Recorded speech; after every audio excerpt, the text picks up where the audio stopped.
하나님께서 우리에게 주시는 말씀은 누가복음 17장 11절에서 19절까지 말씀입니다. 누가복음 17장 11절에서 19절.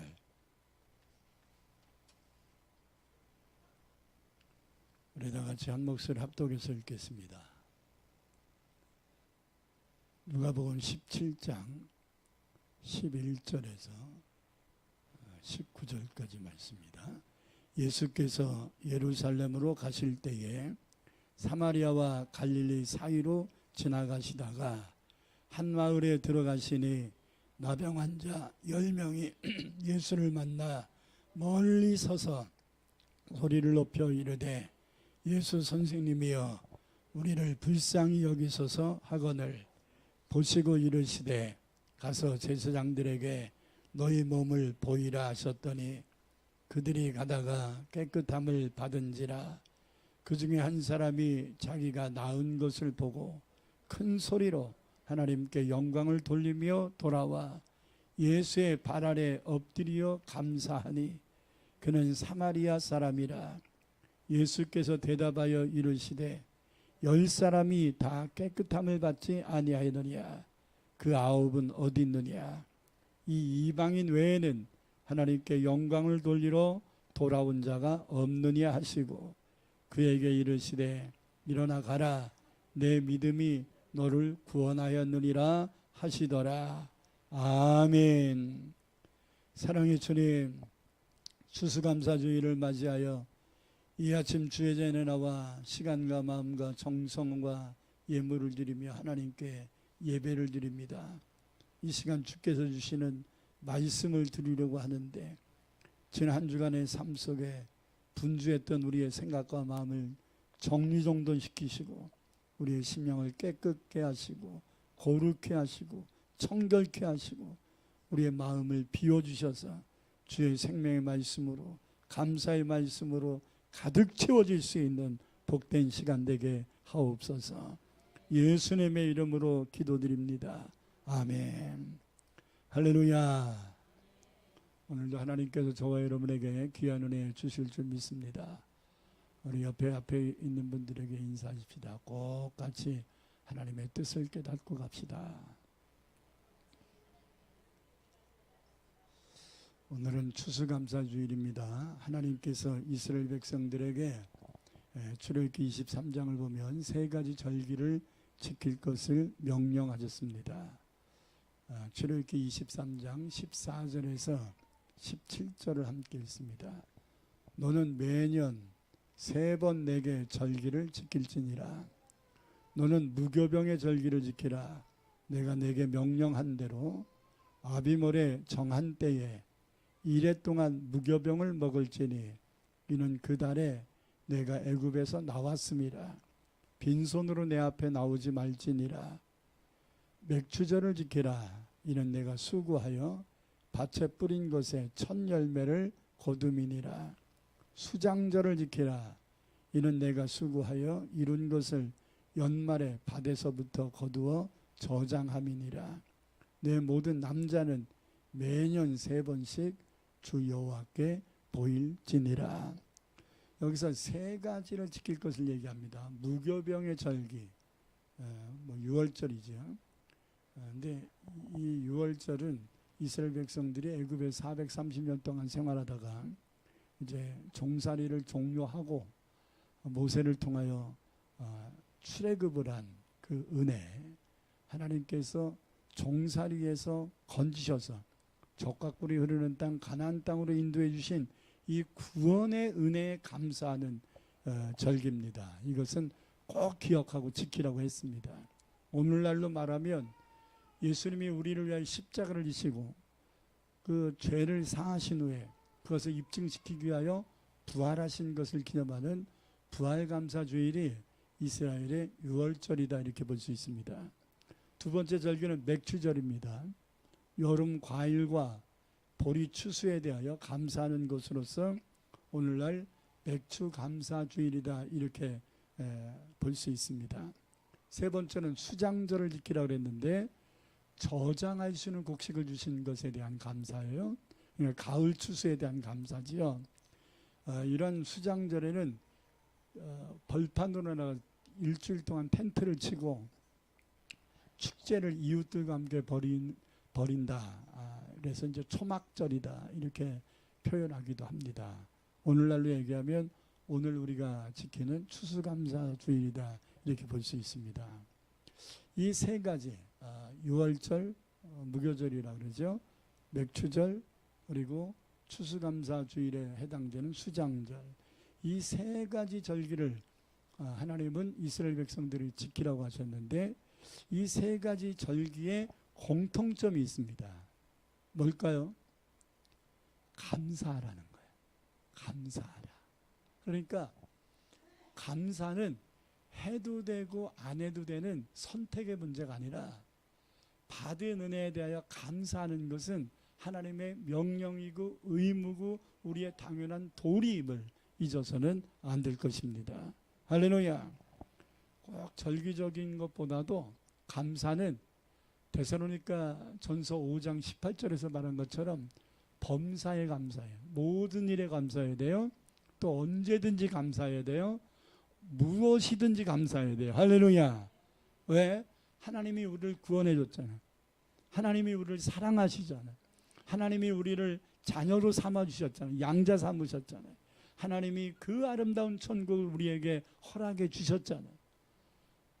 우리가 원하는 돈을 좀 덜 주셨어도, 우리가 원하는 건강이 좀 미흡해도, 우리가 원하는 환경이 좀 덜 열렸어도 그래도 구원받은 것에 대한 감사를 해야 되고 오늘까지 인도해 주신 은혜를 감사해야 됩니다. 할렐루야. 저는 지난 한 주간 동안 계속 오늘 아침에도 제가 혈당 검사를 했는데 혈당이 110이 나오더라고요. 그러니까 이상합니다. 난 지금도 우리 아내가 묻더라고요. 오늘 아침에도 공복 혈당을 쟀더니 110이 나와서 너무 좋아갖고 여보 내가 어저께 밤늦게까지 먹고 커피도 먹고 그러고 잤는데 아침에 공복 혈당이 110 나온 거 보면 내가 지금 정상으로 가는 것 같아 이렇게 얘기했어요. 그랬더니 왜 그럴까요? 이래요. 왜 그럴까요? 그래서 내가 그랬죠. 하나님 은혜. 할렐루야. 제가 일주일 전에 발톱에 뭐가 난 거를 그 손톱깎이로 자르다가 상처가 나가지고 거기에 세균이 들어가서 발이 퉁퉁 벗어 아주 제 마음속에 야 이거 당뇨 합병증으로 가는 거 아니야? 막 이런 생각이 들었고 이거 잘못하면 괴사되면 발가락 잘라야 된다는데 막 이런 생각까지 했었어요. 근데 하나님이 혈당을 딱 잡으신 거예요. 제가 뭘 먹으면 막 200이 막 올라갔었거든요. 근데 먹었는데도 불구하고 물론 당뇨약도 먹지만요. 먹었는데도 불구하고 혈당이 올라가지 않고 혈당이 뭐 많이 가야 110, 적게 가면 93 이렇게 아주 안정된 혈당으로 관리가 딱 돼 있는 거예요. 그러니까 의사가 도리어 왜 당뇨 환자가 그 관리를 못하냐고 이렇게 질책을 해야 될 상황인데 도리어 담당 의사 선생님이 목사님 어떻게 이렇게 혈당 관리와 혈압 관리를 이렇게 잘하셔서 정상에 가까운 수치가 나옵니까? 이게 도리어 칭찬을 받았어요. 아멘.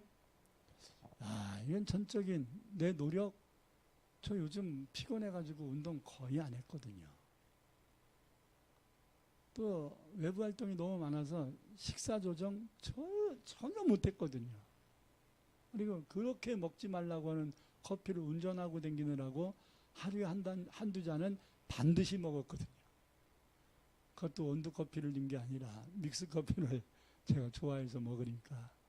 그러니까 이러한 상황은 혈당 관리가 안 되는 상황인 거거든요.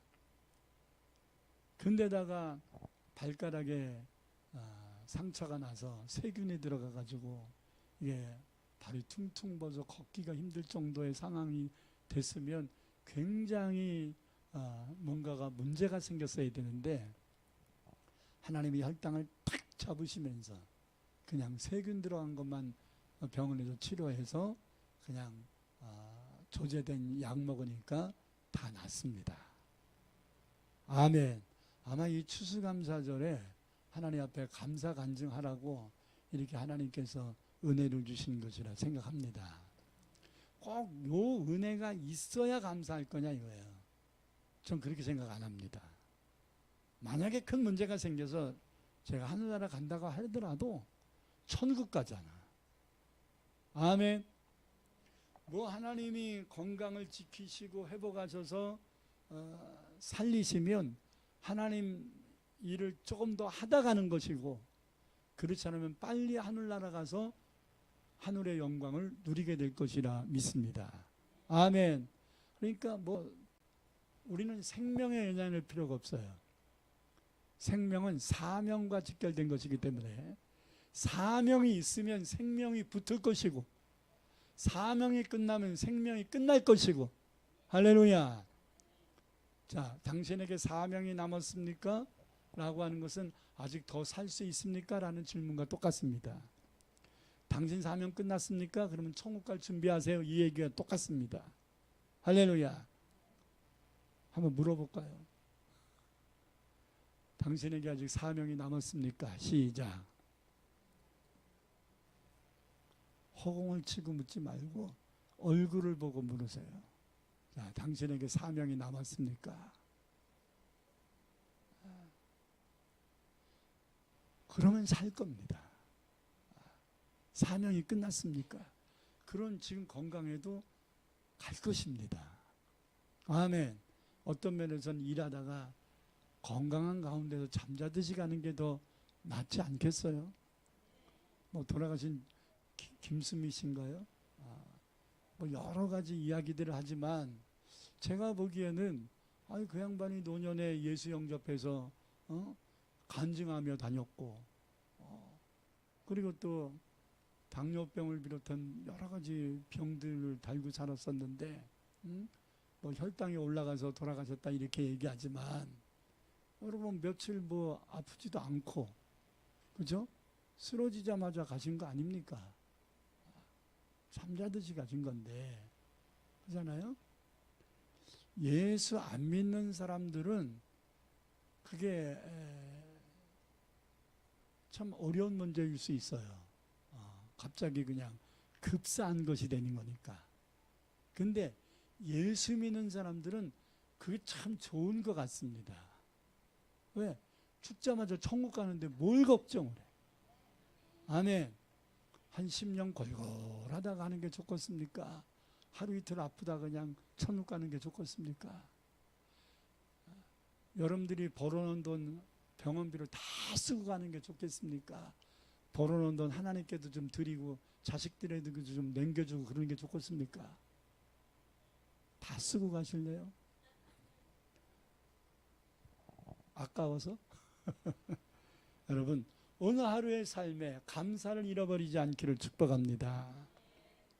구원받았는데도 기쁨이 없고, 응답받았는데도 만족이 없고, 말씀을 깨달았는데도 변화가 되지 않는 것, 함께 받은 은혜를 감사하지 못하는 것은 믿는 자의 문제가 아니라 할 수 없는 것입니다. 문제라 이 말이에요.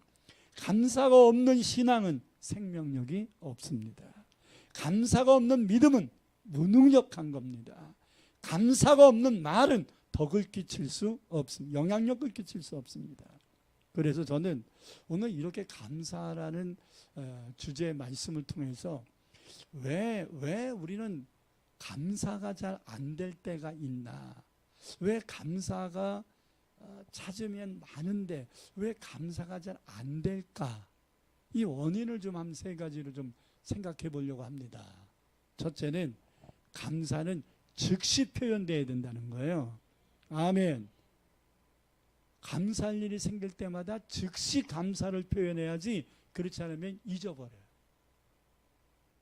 그래서 감사를 못한다고. 감사한 일이 생겼을 때 즉시 하지 않으면, 지체하면 자기 잘못을 모르게 되고, 이 감사를 즉시 하지 못하는 것은 감사를 잃어버리게 되는 거거든요. 그것은 일종의 하나님 앞에 감사해야 될 것을 못한 것은 죄입니다. 이건 제 얘기가 아니에요.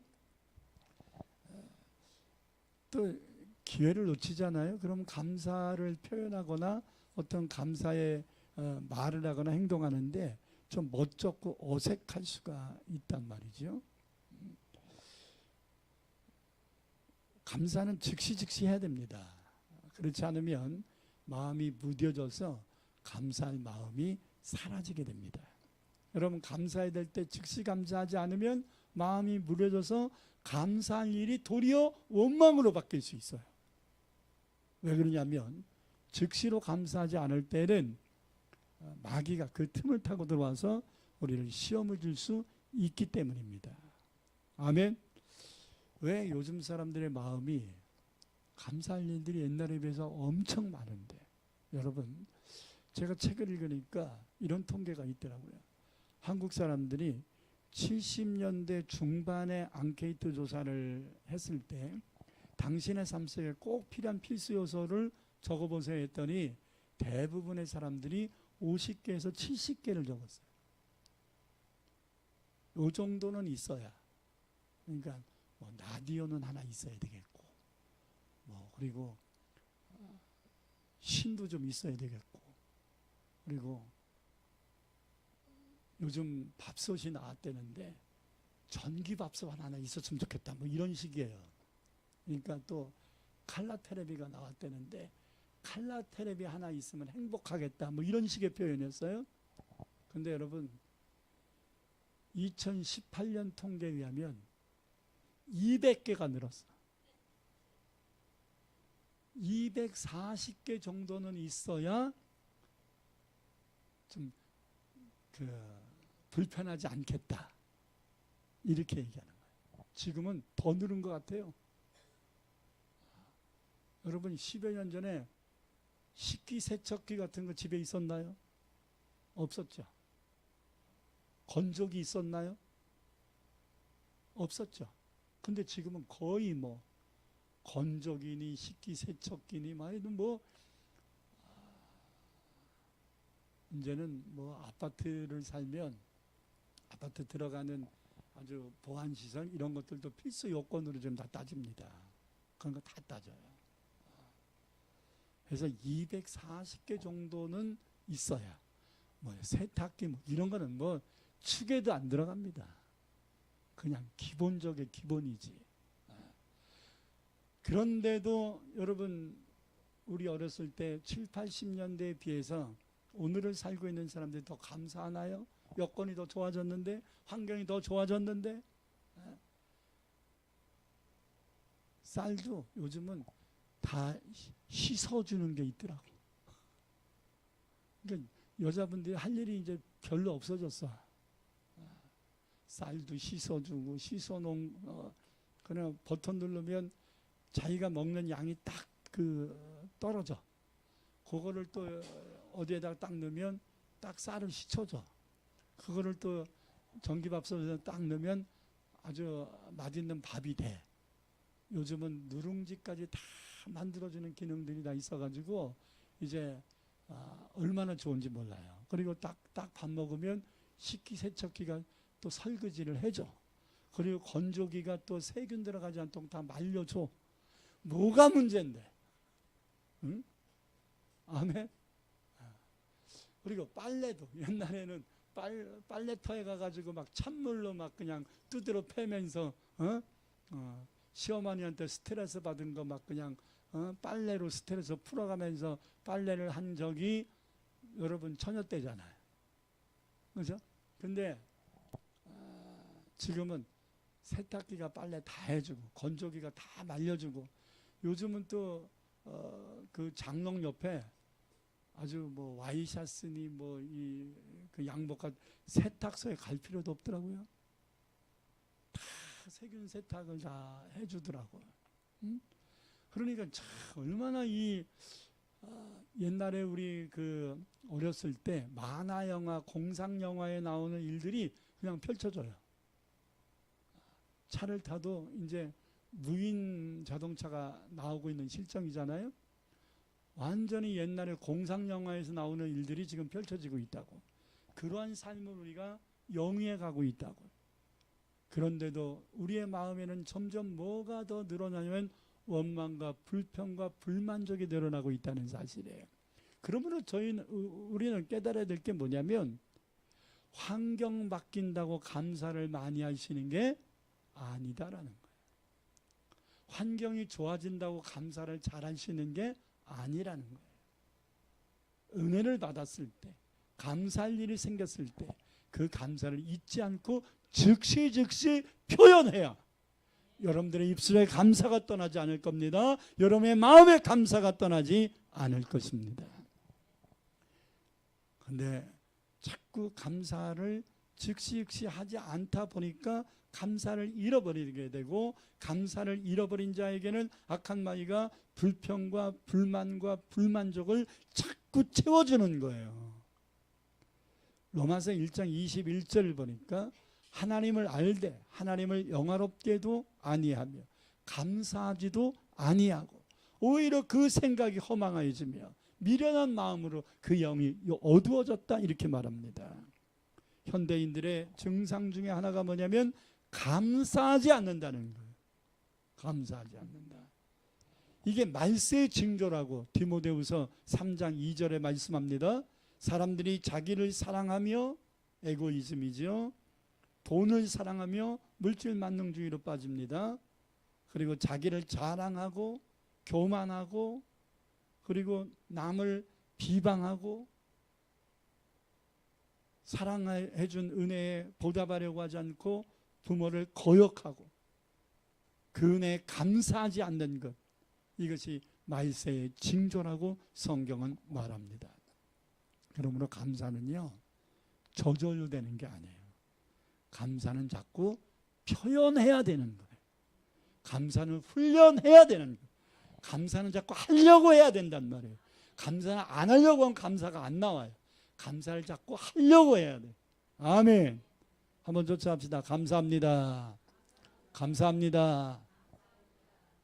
어린 애들이 누구한테 이렇게 뭐 떡 한 덩어리를 받았다 그러면 그 즉시로 감사하다고 해야지, 할머니 감사해요 시키잖아요. 옆에 있는 분들에게 물어봐.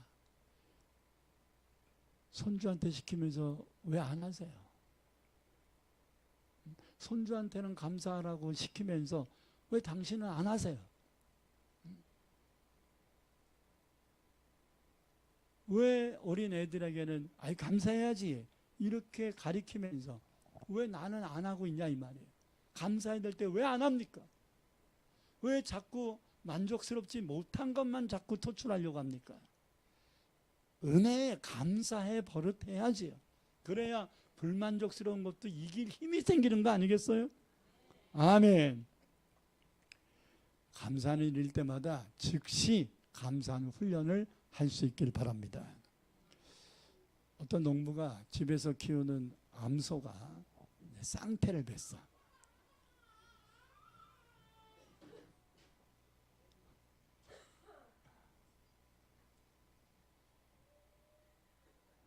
쌍태를 뱄어. 근데 출산하는 것이 너무 힘들어가지고 이 암소가 너무 힘들어서 끙끙 막, 여러분 소가요 그 안쓰러울 때가 많아요. 왜냐하면 소의 눈이 사람 눈을 닮았거든. 그러다 보니까 막 힘들면 눈물을 글썽글썽하고 막 힘들면 힘들다라는 표현을 이 소들이 해요. 그래서 아주 측은한 마음들이 많이 들었을 것인데, 그래서 자기 집 암소가 너무 힘들어하는 모습을 보고 그 농부가 하나님 앞에 간절히 기도했습니다. 하나님, 우리 암소가 이렇게 새끼를 낳다가 이렇게 낳지도 못하고 힘들어하는데 이 두 마리를 건강하게 낳게만 해주신다면 한 마리를 하나님께 드리겠습니다. 뭐 보통 한 마리씩 나는데 두 마리 나니까 한 마리 드려도 손해볼 건 없잖아요. 다 죽으면 안 되니까. 그래서 하나님 앞에 간절히 기도했더니 하나님이 그 기도를 또 응답하셨어. 그래서 소가 힘을 내가지고 이 송아지 두 마리를 건강하게 잘 낳습니다. 너무 좋은 이 농부가 이 송아지 두 마리를 보면서 너무나 좋아가지고 막 지내면서 하루하루 보냅니다. 마음속으로는 내가 하나님께 한 마리 드린다고 했는데 이 생각은 있는데 주춤주춤 자꾸 시간을 보내요. 그리고 안 드리고 있는 거예요. 이 모습을 본 농부의 아내가 여보 왜 송아지 한 마리 드린다더니 왜 아직 안 드려? 어떤 송아지 드릴 건데 점 찍어놨어. 이제 드릴 거야. 근데 또 안 드려. 그러더니 갑자기 이제 송아지 두 마리가 다 신음치러 앓더니 병들어 죽었어. 그랬더니 농부가 뭐라는 에이씨 송아지 한 마리 하나님께 드리려고 그랬더니 다 죽어버렸네. 그 말을 들은 아내가 당신이 하나님과 약속을 즉시 행하지 않으니 하나님이 다 가져가셨잖아. 저는 이 이야기를 듣고 해야지. 감사해야지. 즉시 하지 않으면 못해. 못하다 보면 감사해야 될 조건이 도로 불평의 조건으로 바뀌어 있을 때가 있다는 것을 많이 발견하게 됩니다. 감사해야 될 때 감사하지 못하면 감사 못합니다. 도리어 불평의 조건으로 환경이 바뀔 수 있습니다. 여러분, 하나님이 여러분의 감사를 억지로 받고 싶으시겠어요? 너 감사 안 하면 때려 죽여버려. 이루시겠어요? 간단합니다. 감사해야 될 것을 감사하지 않으면 감사의 조건을 걷어가시면 원점으로 돌아갈 거 아니에요. 그러니까 감사는 언제 해야 된다? 즉시 해야 된다. 할렐루야. 아멘. 오늘 본문 말씀에서도요, 그것을 말씀하는 겁니다. 10명의 한센병 환자, 나병 환자지요. 나병 환자들이 예수님의 은혜로 고침을 받았다고 말씀합니다. 이들이 평생 이 저주의 질병으로 그 당시에 일컬어졌던, 지금은 한센병 환자가 뭐 전 세계적으로 그렇게 많지 않습니다. 우리나라는 한센병 환자가 종결된 것으로 평가가 됩니다. 근데 2000년 전에는 이 한센병 환자, 나병 환자는 하나님께 저주받은 병으로 일컬어졌단 말이죠.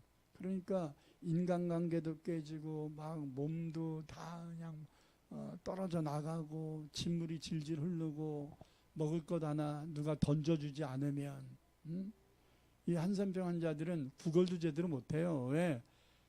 전염이 가능성이 있다는 것 때문에 사람들이 있는데 근처에 오지도 못해. 그러니까 저기서 돌 하나 던지면 떨어질 정도의 거리에 떨어져 가지고 이제 불쌍히 여기서서 하고서 외쳐요. 그러면 지나가던 사람이 옛다 하고서 이제 먹을 것을 그냥 주먹밥이나 이런 것들 그냥 던져줘 버린다고. 가까이 와서 주지도 않고. 그 정도로 천대받았던 사람인데 예수님 앞에 나와서 우리를 긍휼히 여겨달라고 기도했더니 예수님이 너희 몸을 제사장에게 보이라. 그래서 제사장에게 가는 도중에 이 진물이 마르고 틀어졌던 이 떨어져 나갔던 코가 다시 생기고 하면서 건강을 회복했다는 거예요. 아멘. 이 한센병 환자들이, 나병 환자들이 깨끗하게 치료받은 것을 10명 모두가 다 느낀 거예요. 그런데 한 명만 예수님께 돌아와 즉시 감사하였더라. 9명 왔어요, 안 왔어요? 안 왔어요. 왜? 좋아서 안 온 거야. 여태까지 천대받고 멸시받고 살다가 병이 고침받으니까 어떤 사람은 아들 보고 싶어서 아들을 찾아갔을지도 있어요. 자기를 버리고 간 부인을 때려잡으려고 갔을 수도 있어요. 근데 사마리아 나병 환자였던 그 한 사람은 누구에게 제일 먼저 갔어요? 예수님께 제일 먼저 가서 감사하였더라. 아멘. 여러분, 감사할 일이 생겼을 때 뭐부터 해야 돼요? 감사부터 해야 돼요. 자존심부터 부리지 말고. 여러분들이 하나님께 복을 받아가지고 이제 월세 살다가 이제 집을 장만했는데 또 하나님께서 더 주셔가지고 막 집이 두세 채 됐어. 그러면 그동안 나 돈 없다고 멸시했던 사람한테 찾아가가지고 그냥 있는 돈 가지고서 막 그냥 막 좋은 뭐 외제차 하나 사가지고 끌고 가가지고 괜히 거들먹거리는 쫄부짓 하지 말고 뭐부터 해야 돼? 하나님의 은혜에 감사부터 해야 돼요. 할렐루야. 거봐, 내가 잘 될 거라 그랬잖아. 막 이렇게 거들먹거리지 말고. 아멘. 9명은 즉시 감사하지 않고 한 명만 왔단 말이에요. 그러니까 이 9명은 그 다음 성경 말씀을 읽어봐도 감사했다는 말씀이 없어요. 그러면 이 사람은 즉시 감사하지 않음으로 인해서 9명은 감사를 못한 거죠. 이들이 감사하러 돌아오는 시간이니까 예수님이 계속 기다리고 있을 거냐 이 말이에요. 예수님도 할 일 하러 가셔야지. 그러니까 나중에 왔었어도 예수님이 안 계시니까 예수님이 감사하지 못했을 것입니다. 기회가 있는 거예요, 모든 것은. 그래서 예수님이 돌아와서 감사한 이 나병 환자에게 묻습니다. 17절 읽겠습니다. 예수께 대답하여 이르시되 10사람이 다 깨끗함을 받지 아니하였느냐. 그 9은 어디 있느냐. 여러분, 돌아와서 즉시 감사한 그 한 사람입니까? 아니면 감사를 잃어버리고 어디 있는지 모르고 있는 이 9명의 나병 환자입니까? 여러분, 어디에 속한 사람입니까? 하나님께 돌아와, 주님께 돌아와 즉시 감사한 그 한 사람이 될 수 있기를 축복합니다. 기억하세요. 감사는 즉시 하지 않으면 잊어버린다, 못한다. 둘째로, 왜 사람들이 진정한 감사를 하지 못할까? 그것은 감사의 이유를 자기의 수고와 공로를 나타내려고 하는, 은혜를 보답하려고 하는 마음이 아니라 그동안 자기가 수고하고 그동안 자기가 애쓰고 그동안 자기가 노력하고 이런 것을 드러내려고 하는 교만이 숨어 있으면 감사를 못한다는 거예요. 자기 공로의식에 잡히면, 마음이 교만하고 자랑하는 마음이 있으면 감사하지 못한다는 거예요. 누가복음 18장 11절에 12절을 보면요, 바리새인의 기도가 나오는데 한번 읽어보겠습니다. 바리새인은 서서 따로 기도하여 이르되 하나님이여, 나는 다른 사람들 곧 토색, 불의, 간음을 하는 자들과 같지 아니하고 이 세리와도 같지 아니함을 뭐하나이다? 감사하나이다. 12절. 나는 일에 2번씩 금식하고 또 소득의 11조를 드리나이다. 자, 하나님이여 감사하나이다. 그러니까 감사한 것 같잖아요. 근데 이게 하나님께 기도한 건가요? 지 자랑한 거지? 다시 읽겠어요. 바리새인은 서서 따로 기도하여 이르되 하나님이여, 나는 다른 사람들 곧 토색, 불의, 간음하는 자들과 비교의식이 있죠. 지금 같지 아니하고 나는 특별한 사람이라는 좀 의식이 있는 거죠. 그리고 저기 죄 많이 지은 세리와도 같지 아니함을 감사하나이다. 이거는 감사가 아니에요. 지자랑이지, 교만이지. 그리고 진짜 자랑하잖아. 12절에는 나는 일에 2번씩 금식하고 또 소득의 11조를 드리나이다. 그래서 어쩌라고. 그러니까 바리새인들이 이렇게 하는 거는 자기들 규례잖아. 할 거 한 거잖아. 근데 왜 자랑해? 여러분, 예수를 믿어 구원받은 사람들이 주일날 나와서 예배 드리는 건 자랑할 일이에요? 당연한 일이에요? 대답들은 참 잘해. 예수를 믿어 죄사함 받고 구원받은 사람이 일주일에 1시간 하나님 앞에 나와서 예배 드리는 것이 자랑할 일이야, 당연한 일이야. 지옥 갈 사람 천국 보내주려고 하나님이 은혜 주셨는데 일주일에 1~2시간 예배 드리는 게 자랑이 돼야 되나? 그건 당연한 일이 돼야 되는 거 아니에요. 아멘. 은혜 받은 사람이 자랑을 하지 마세요. 은혜 받은 사람 뭐를 해야 돼요? 감사를 해야지. 아멘. 회개해서 용서함을 받았어요? 그러면 용서해 준 사람에게 감사하다고 해야 될 거 아니야.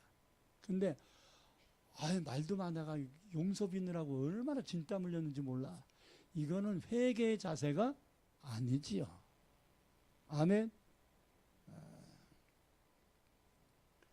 오늘 여러 가지 과일과 뭐 떡과 채소와 뭐 또 성미와 이런 아주 뭐 대추도 뭐 말른 대추도 있고 뭐 사과 대추도 있고 막 종류가 굉장히 많네요.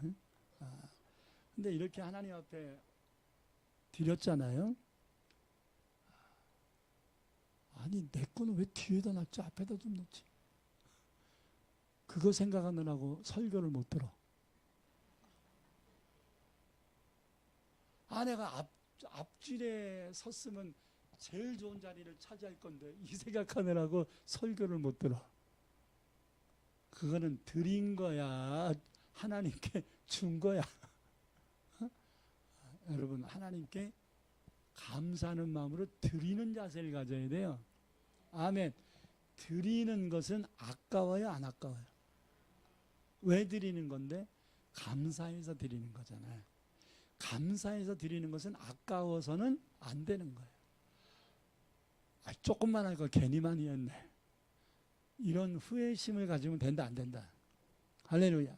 이미 드린 건 내 거다, 네 거다. 하나님 겁니다. 하나님께 드린 것은 하나님이 뜻대로 하셔야 돼요. 할렐루야. 이제 오늘 드린 것 여러분들이 드렸으니까 여러분들이 이따가 점심 드실 때 적당히 잡숫게는 해드리겠습니다. 그러나 욕심은 부리지 마세요. 왜냐하면 수고를 했다가 30일 날 권사 취임 예배 때 이제 오시는 손님들 대접도 하고 그래야 되지 않겠습니까? 왜 대답을 안 합니까? 오늘 다 해 드셨으면 좋겠습니까? 할렐루야. 내 거라는 의식, 내가 하나님께 드렸다라는 우월의식, 이런 것들을 다 버리세요. 아유, 이게 뭐야? 이게 드리려면 박스를 드려야지. 이러지 말아요. 드림은 자기 형편과 처지에 맞게 하는 거야. 아멘. 아멘. 자, 한 해 속에 우리에게 베풀어 주신 그 은혜를 잊지 않고 예배로 감사하고 예물로 감사하고 또 오후 예배 때는 찬양으로 감사하고 또 입술로 감사하고 이런 데서 외식적이거나 형식적이지 않도록, 그리고 남과 비교하지 않고 마음에서 우러날 수 있는 진정한 감사가 될 수 있기를 축복합니다. 끝으로 감사는 어떤 형편에든지 할 수 있어야 된다. 난 어려워서 못한다라고 하지 말고 주어진 환경 속에서 최선을 다해라. 요한복음 12장을 보면 베다니아 살고 있는 마리아는 자신이 결혼할 때 쓰려고 했던 300데나리온의 가치, 오늘날로 얘기하면 1,500만 원 정도 되는 가치인데요. 300데나리온의 가치가 있는 향유옥합을 깨뜨려서 예수님께 감사를 표했습니다. 대단한 거지요. 근데 마가복음 12장을 보니까 이름 모를 가보는 두 냅돈 170원을 드렸어요. 자, 1,500만 원과 170원은 비교가 안 되잖아요. 근데 예수님은 1,500만 원의 가치가 있는 향유옥합을 깨뜨린 마리아도 칭찬하셨지만 이름 모를 과부가 드린 두 랩돈 170원을 드린 그 과부도 가장 많이 드렸다고 칭찬했습니다. 기준은 양에 있는 게 아니에요. 액수에 있는 게 아니에요. 그 정성을 보시는 거예요. 여러분들이 과일 하나를 드렸어도 정성을 드렸다면 크게 드린 겁니다. 여러분들이 쌀을 뭐 10가마를 드렸어도 그냥 자랑하려고 드린 거면 하나님은 기뻐하지 않을 겁니다. 할렐루야. 그러므로 어떤 형편든지 간에 자기가 최선을 다할 수 있어야 합니다. 창세기 27장을 보면 피난을 가고 있었던 야곱이 하나님이 꿈속에 자기에게 베푸신 그 은혜가 너무 감사해서 자기 수중에 있었던 기름 한 병을 꺼내다가 아낌없이 돌에다 붓어요. 아니 기름은 먹을 때 써야지, 빵 만들 때 쓰고 음식 만들 때 써야지 왜 기름을 자기가 베고 잤던 돌에다가 부어요. 아깝게. 하나님의 은혜에 감사하는 표현이었잖아. 그거를 아깝다 이렇게 생각하면 안 되잖아. 자기가 하나님이 주신 그 응답, 은혜에 감사해서 자기가 있는 것을 드려서 하나님께 감사를 표한 거잖아. 근데 열왕기상 3장을 보니까 솔로몬은 자기를 왕으로 세워주신 하나님 은혜에 감사해서 송아지 1000마리를 드려서 1000번제를 드리잖아. 송아지 한 마리가 100만 원이라면 100만 원 안 되나요? 뭐 한 50만 원이라면 그걸 1000마리를 드리면 얼마겠습니까? 그러니까 엄청나게 드린 거잖아요. 근데요, 야곱이 드린 기름 한 병과 솔로몬이 드린 송아지 1000마리를 다 하나님은 기쁘게 받으셨다는 거예요. 아멘. 피난 가는 사람이 무슨 재산이 있고 무슨 물질이 있겠어요. 자기 있는 것에도 드리는 거지. 근데 왕이 기름 한 병 드리면서 최선을 다했다고 말하면 그 자체가 거짓말이야. 아멘. 양심이 말하는 대로 하면 돼. 내가 지금 최선을 다하는 건가? 형식적으로 하는 건가? 나 어려워라고 핑계대고 있는 건가? 아니면 진짜 최선을 다하고 있는 건가? 누구나 알아. 하나님도 알고 여러분도 알고 마귀도 알아. 자, 누가 아느냐가 커플이 되느냐가 중요해. 나와 하나님이 아시면 하나님이 복을 주실 것이고, 나와 마귀가 알면 마귀가 시험을 줄 것이고. 아멘. 그러니까 하나님은 많고 적고를 보시는 게 아니라 여러분이 최선을 다하여 감사했냐 안 했냐를 보실 거예요. 아멘. 마음이 없는 예물을 드리면서 감사했다고 거들먹하면 아나니아 삽비라처럼 어려움 겪을 수도 있다 이 말이에요. 드리고서 욕먹을 거면 드리지 마세요. 그게 낫지 않겠습니까? 드리고서 욕먹을 거면 드리지 마세요. 일하고서 욕먹을 거면 그냥 빠져. 아멘. 안 하니까 하겠다는 의지인가요? 쇠 빠지게 일하고서 자랑이나 하고 시험이나 들고 교만해질 거라면 안 하는 게 나은 거야. 안 하고서 하나님 내가 주를 위해 아무것도 못했습니다. 용서하여 주옵소서 이렇게 회개하는 게 낫지. 일하고서 교만해가지고 하나님 영광 가리는 것은 더 안 좋은 거야. 아멘. 아예 없으면 드리지 마라. 드리지 말고 하나님 내가 빈손으로 왔지만 내 마음을 받아주세요. 이게 낫지. 괜히 그냥 막 아이고 그거밖에 안 드렸어. 이 정도는 해야지 그러면서 교만하고 이러면 안 된단 말이에요. 드리고서 욕먹는 게 가장 바보야. 어떤 목사님 설교집에 보니까 이 세상에 존재했던 사람 가운데 가장 바보 천치가 누구냐면 평생 교회를 다니고 평생 하나님께 헌금을 하고 평생 좋은 일 하다가 지옥 간 사람이래. 왜 그럴까요? 예배 자리는 왔는데 예배를 안 드린 거야. 헌금을 했는데 하나님 앞에 정성을 바치지 않은 거야. 사람들한테 선심을 썼는데 지자랑으로 다 상을 뺏긴 거야. 그러니까 믿음 없이 예배 드렸으니 하나님이 예배 받지 않으셨을 것이고, 믿음이 없으니 하나님이 그를 구원시키지 않으실 거 아니겠습니까? 근데 사람들은 저 사람 평생 교회를 다녔으니 천국 아름목 차지할 거야, 이렇게 생각하는데 아니에요. 그 속을 누가 알겠어요? 하나님만 아시지. 그래서 찬송가, 옛날 찬송가는 405장인데 오늘 찬송가는 305장이거든요. 나 같은 죄인 살리신을 작사한 존 뉴턴 목사가 죽기 전에 이런 얘기를 했거든요. 내가 지금 죽어 천국을 가게 된다면 나는 3가지의 사실로 놀랄 것이다. 첫째, 저 사람은 천국에 와 있을 거야 했는데 없더라는 거야. 가짜 믿음 가진 거죠. 저렇게 죄를 진 사람이 천국에 있겠어 했는데 와 있더라는 거야.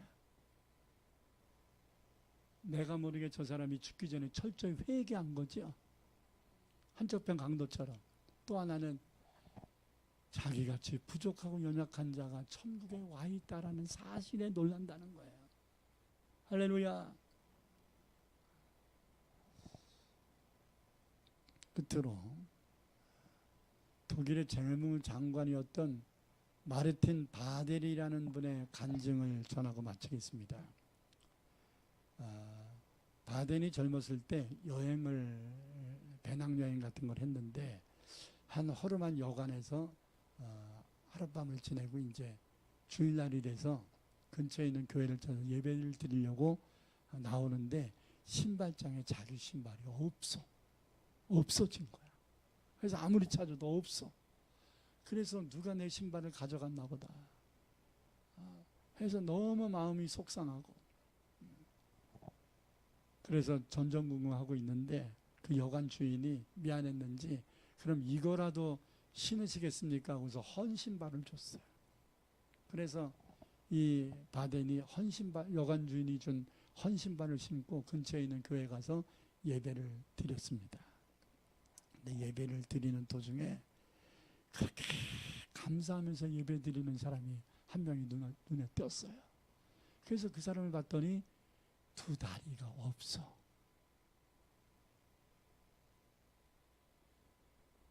그래서 예배 마친 다음에 물었답니다. 당신은 2 다리가 없는데 왜 그렇게 감사하면서 눈물을 흘리며 예배를 드렸습니까? 그랬더니 자기가 사고가 났는데 죽을 뻔했는데 다리만 다쳐서 다리를 잘랐다는 거예요. 그러니까 다리만 하나님이 가져가시고 생명을 가져가지 않으셔서 이렇게 나와 예배를 드리게 되니 얼마나 감사합니까? 저 죽을 뻔했습니다. 이런 거예요. 그래서 이 바덴이 나는 다리가 없어진 게 아니고 다리를 다친 것도 아니고 고작 뭐만 없어진 거예요? 그 신발 하나 없어진 것뿐인데 내 마음이 그렇게 불편했던가. 그래, 다리 없는 저분도 하나님께 감사하며 예배를 드리는데 신발이 잊어먹은 것 가지고 전전긍긍하면서 내가 하나님께 감사해야 될 마음을 잃어버리면 되겠는가? 다시 말해서 큰 은혜를 받았는데 사소한 문제 때문에 내 마음 뺏겨서 되겠는가? 기억해야 합니다. 오늘은 추수감사주일입니다. 추수감사주일은 한 해 동안 주신 것에 대한 감사를 하는 의미도 있지만 잃어버리고 살던 감사를 회복하라는 의미가 있는 겁니다. 그동안 11개월 동안 그저 그렇게 하나님의 은혜가 있는데도 제대로 감사하지 못하고 살았던 사람들이 오늘만큼에도 하나님 앞에 감사하며 남은 시간 감사로 이 한 해를 마무리하라고 하는 의미가 있다 이 말입니다. 여러분들이 과일을 드렸냐 떡을 드렸냐 채소를 드렸냐 이것이 중요한 게 아니라 여러분들이 드리시는 최선을 다하여 드린 것 뿐이고 그것을 하나님이 받아주신다는 게 중요한 게 아니겠어요? 올 한 해의 표가 뭐였습니까? 은총의 표적을 내게 보이소서잖아요. 여러분들이 생각하고 계획하지 못했던 또는 계획했는데 안 될 것 같았던 일들이 되어진 일들이 여러분의 가정 속에 심령 속에 수없이 펼쳐졌다. 그것을 감사하라 이 말입니다. 최소한 하나님이 내게 베풀어 주신 그 은혜를 기억하고 그것을 감사해야 되지 않겠는가. 내가 지난 한 해 동안 하나님께 베풀어 주신 그 은혜를 어떻게 보답하고 어떻게 감사할 것인가를 오늘 신중하게 생각할 수 있는 그런 시간이 되어야 합니다. 왜 은혜를 받았는데 아직까지도 내 마음에 순간순간마다 원망과 불평이 터져 나올까? 아직까지 내가 덜 변화됐구나. 아직까지 내 마음을 아직 내려놓지 못했구나. 하나님 나를 긍휼히 여기시고 이제는 내 입술에서 원망 불평 나오지 아니하고 감사만 나오게 하옵소서. 기도하겠습니다. 통성으로 기도합니다. 주여 할렐루야. 아버지 하나님 감사합니다. 오늘 2024년 추수감사주일 예배를 드리게 하시오니 감사합니다. 감사는 우리가 하나님의 받은 은혜를 생각하며 당연히 해야 될 일들입니다.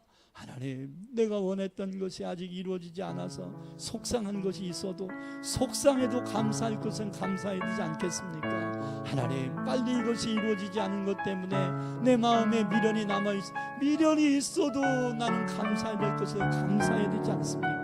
아직 해결되지 않은 것이 있어도 해결해 주신 것을 생각하면 감사해야 되지 않겠습니까? 아버지 물질적으로나 건강으로나 뭐를 봐도 내가 감사할 것이 없는 것 같아도 내 죄를 용서해 주신 그 은혜를 감사해야 되지 않겠습니까? 나를 자녀로 삼아주신 그 은혜를 감사해야 되지 않겠습니까? 나를 천국 백성 삼아주신 것 그 은혜 감사해야 되지 않겠습니까? 나를 위하여 대신에 십자가를 지신 그 주님의 은혜에 감사해야 되지 않겠습니까? 우리가 하나님 앞에 최선을 다하여 드린 감사가 나의 감사의 전부가 되지 않게 하여 주시고 하나님 천국 가는 그날까지 늘 끊임없이 하나님 앞에 그 은혜를 잊지 말고 감사하며 사는 우리 모두가 되게 하옵소서. 예수님의 이름으로 간절히 기도드립니다. 아멘. 우리 찬송가